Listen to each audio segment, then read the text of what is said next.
She's all powerful, right? She's like, you know what? This is what we're going to do. She opens up her gut, right? And she leans down and she says, Cyclops, can you hear me? And they're like, yes, Mom. You're like, why doesn't she just take them out? Well, the belief is if a man put them in, only a man could remove them. Okay? So she's down. I know it's kind of funny. You're like, Crunchy, what are you doing? So she's talking to them, and she's like, I need your help. Cyclops, you guys can create anything. And they're like, yeah, Mom, what do you need? She says, I need you to create a weapon that will kill your dad. And they're like, no problem. So what they do, guys, is within her, they take one of her ribs. This should sound familiar to you, those of you that are Christian. They take you.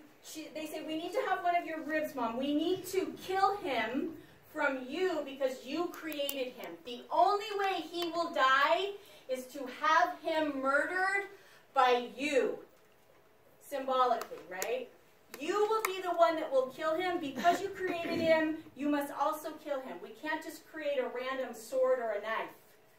You're the one. Are you guys with me on that? Yeah. Super interesting, but that's what they thought. So sure enough, they take one of her ribs, and then the rib just grows back miraculously. And guys, what they do is they form it into a scythe. Are you all with me on what a scythe is? That's what they use for cutting like corn, wheat, etc. So the Cyclops create the scythe within her. This is still open. Cronus comes to her, and she then takes out the scythe and gives it to him and says, this is your weapon. You cannot use anything else, my son. You must use this. And Cronus understands why. She is the creator. She must be the destroyer, even though he's acting vicariously for her. Okay? Make a note about the rib right now. And then we're going to come back to your PC in a second. How are you hanging in? Okay, here we go. Now, this is very devious and highly manipulative. And most of my girls are like, it doesn't matter. You think about the way that this woman has been treated, you know, and everybody else. But what happens is she says, Cronus, your father and I are going to have a little fun. Yeah, in fact, I'm going to dope him up so high with dopamine, no pun intended, okay? He and I are going to make love, and then I'm going to give him an emetic. An emetic is it's a sleeping agent. So I'm going to help him go to sleep. He's going to be relaxed, all of this, and then he's going to be really easy for you to kill. He's like, wait, my God is easy. So, sure enough, Uranus and Gia, she dopes him up. He is so out of it, okay? Back down to Cronus. Here comes Cronus.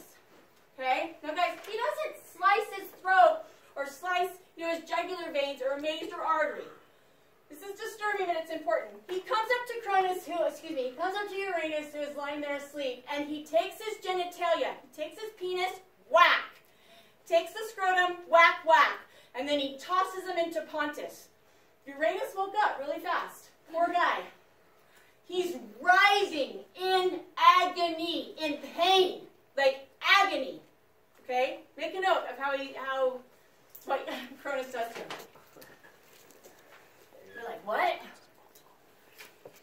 Now, this is so brilliant, but it's very disturbing still. The Greeks thought if a man could not procreate, okay? So if he was not able to have the right functioning power in terms of his genitalia, he was dead. He was worthless because he did not add to society. Is that why the Spartans would aim for that area? Yep. Well done. You get that now. You guys have to understand, they would take these men and they would literally imprison them. They felt, the Athenians didn't. Okay, but we have records from every other city-state, you guys, where that if a man was not able to function sexually, basically he was thrown away. They didn't kill him, but they gave him the ability to act as a slave. They thought that was a greater ability than him just existing. He had to be able to do something, and because he didn't have the ability to procreate, at least he was involved with building up something. He wasn't building up the society by children, but he was at least acting as a slave. Guys, that's wrong. So wrong. But that was their belief. So Uranus is sound asleep, whack, whack, whack. Right? Those genitalia then are taken and thrown into Pontus. The ancient Greeks, guys, think he is now dead, even though he's screaming in agony. The reason they thought he was dead because he did not have his sexual functions anymore. Get that down. It's symbolic. Put it in your own words. You're like, wow. Okay? Go up. We're going to get to these. I'm way ahead of you guys. Come up, Dakota. To this right here. This lovely right here. Woo-hoo. Here we go. Famous piece of artwork. Anybody taking our history here? Anybody taking it now? Famous, famous piece. Hopefully one day you guys will see this. And when you do, you'll be like, I know that. I get it. Okay, so, guys, he's currently screaming. The male parts are now thrown into the water, Pontus. Now, this part is unusual. You guys have 2 boxes down below. And I said we have to wait on those. Are you all with me? Mm-hmm. Okay. All of a sudden, okay, when the water and the genitalia meet, the water begins to move. Like it begins to become tumultuous. So it's doing this.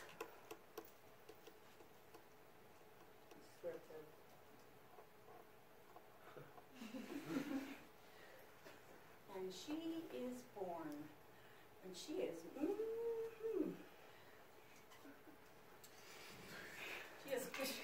sorry, I can't stand her. She drives me batshit crazy.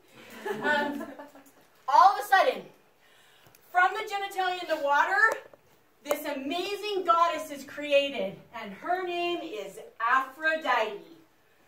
First box, and you guys need to make a note. Created from water and genitalia. Aphrodite. Aphrodite. Aphrodite is how the Greeks pronounce it. I know you guys are like, when are you going to test us on this? Relax. You're going to be okay. I promise. I promise. It's going to be all right. Okay, so here we go. Ready? Guys, she is now becomes the controller of sex. Her #1 domain is sex. Her second one is love. They are not the same thing. They are not. You must remember that. Okay? So here she is. She is coming out and she is ready to go to work. And everywhere this woman steps, guys, things immediately create heat and they procreate. Like she literally steps everywhere. Flowers just pop up. I mean, animals are all of a sudden they're surrounding her because they procreate just like this. She literally controls the ability for sex and then the outcome for that and then love. That's her. And she literally is one of the gods. She's actually older than Zeus. And that's because love is older than Zeus. So you guys had love over here. But because she's now a generation after, she actually is stronger than the first love. Which is Cupid. Okay, who happens to be Cupid? Okay, Jake. So she literally kind of controls life? Yep, she does. The problem with Aphrodite, guys, is this. She doesn't let you choose. So guys, if I'm Aphrodite, I'm going to be like, Evan, you're going to fall in love, and I'm going to choose for you. And Evan's like, I want to fall in love, Aphrodite. It's not my rhythm. I don't want to. I'm happy. I'm happy being me. And she's like, no. Everyone needs to love. Everyone needs to. So I'm going to make all of you fall in love because it's a cool thing. Guys, yeah, it's awesome. Woohoo, we're so excited about love. But taking away your agency, not cool.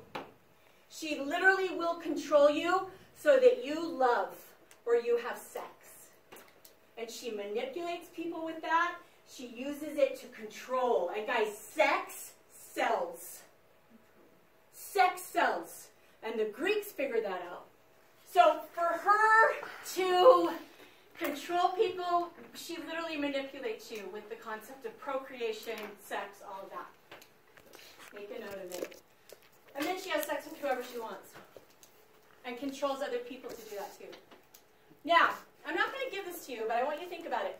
Guys, her domain is love, sex, #1. First sex and then love. But she's created from what? Male genitalia. So that would totally make a connection with her domain. Okay?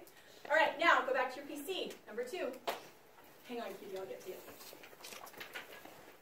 Tell me something else that you can see. Tell me another truth that you're picking up on from what we've talked about so far. Give me another one that's different than that first one. Do your best.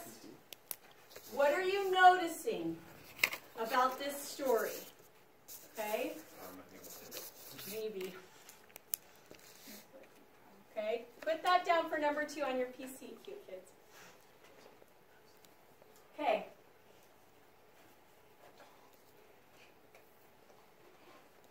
Yeah, you know what, guys? We get into her hardcore because she does become one of the 13 Olympians. But most of my students don't like her because she literally takes your ability to choose away. And it's not cool for me to say, Evan, this is who you're going to fall in love with. Or you're going to fall in love. That's not cool. That's not right. Right? At all. But that's what she does. She feels that every single one of you should experience love. Okay? Now, come here to these lovelies. These guys are so cute. And they are really important. So, guys, we currently have a dead Uranus. And the sky is now starting to fall. Right? He's starting to fall because he's dead. Because he's lost his genitalia. And he's still screaming, though. And Cronus is like, oh, I cannot stand that sound. I cannot handle it. Drive me crazy. So he takes the scythe, and he comes up to his dad, and he whacks off his head. And then he picks up the head of his father, Uranus, and he's like, see, I deserve to be king.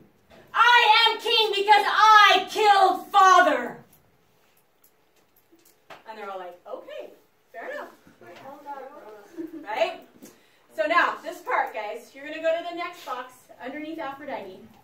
All of a sudden, because he's shaking Uranus' head, these 3 cyclopean drops of blood land on Gaia from the head of Uranus. And all of a sudden, guys, the drops amalgamate together. Est-ce que tu comprends amalgamate? It means to form together. So all of a sudden, the blood starts moving, and then it starts shaking. Gaia starts shaking like this. And then from the earth and the blood, these 3 very frightening creatures are created with wings. It's hard for me to kind of act that part out. These are called the Furies. F-U-R-I-E-S. This is where you guys get the word furious from. Okay, angry. Now, guys, they're frightening in appearance. Snakes for hair, eyes that bleed blood, tears that are blood, teeth that are jagged and rotting. I mean, their breath is so foul. They are ugly. Make a note. Why do you guys think they'd be ugly? They were created for murder. However, this is where it gets tricky. They are positive. What they do, so you guys now you're like, they're ugly, so they have to be negative. They're ugly, so they have to be horrible. What the Greeks thought, you guys, was that they would hunt sin. Because they have been created from a sin, they were able to find sin really easily. And if you were a sinner, they would destroy you. They had these cat o' nine tail whips, so they would whip the sinner until they died. But cat o' nine means that there's little shards of glass in the end of the whip, and your body is flailed. The skin is just ripped from your body. So they literally thought that they would hunt you down and destroy the sin by destroying the sinner. So they're positive. Make a note of what they do. They hunt sin and they destroy it.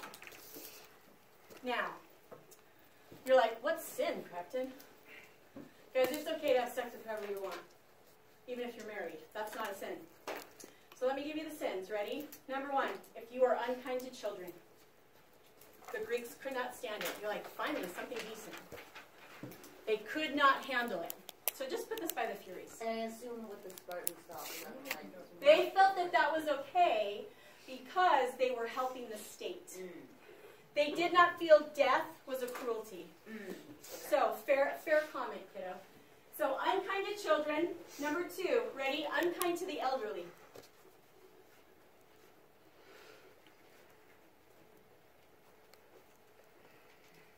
Unkind to your parents. You're like, I'm glad I didn't live back then. We all have moments like that, right? Guys, I get it. You live with me. their job, guys, is positive. Why do you think they're Why do you think they're so frightening in that sense? Because if they're not frightening, what will sinners fear?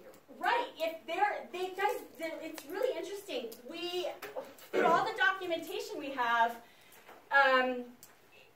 there seems to be very few mention of those sins. And that's because if you're afraid of something, you're not going to do it. The last one, though, guys, is this. It's murder, which is a huge irony. They felt, though, that murder was justified if you were doing it for the greater good. And you're like, how? I can think of several examples from the Bible, other scriptures from other faiths, where they believe that killing somebody was important. So you need to make a note. Murder's okay as long as it's for the greater good. And in this sense, guys, killing Uranus was for the greater good because he's such a horrible person. All right? So these guys are super symbolic. So is Aphrodite, for sure. Okay? Now, next. Here we go. It's upside down. Okay, so we've got Cronus and Uranus. We've got Cronus and Rhea here. We've killed Dad, and the Titans say, okay, you can be our king. And they're thinking, this is going to be a great life because he swore that he would not be like Father. Guys, he is so far worse. He is so worse than his dad. Okay? So here we go. Cronus and Rhea, they get together. She becomes pregnant. All right? However, this is very, very important. Cronus has a dream one night. And in the dream, he can't see the faces or the sex of his children. But in the dream, his children are usurping him. Usurpation means to take over power. So he has this dream that his kids are going to destroy him, and he's pretty sure it's going to come to pass. So make a note about the dream.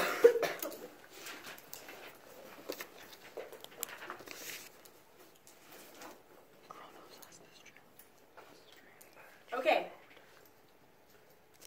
Just make a note. You cannot forget the dream. That sounds slightly familiar from what happened from before. Okay, now go to number 3 on your PC. You got more. Tell me one more truth. Tell me one more truth from where I've gone so far. And I just told you all about Aphrodite. I just told you about the Furies, all of that. Tell me one more truth.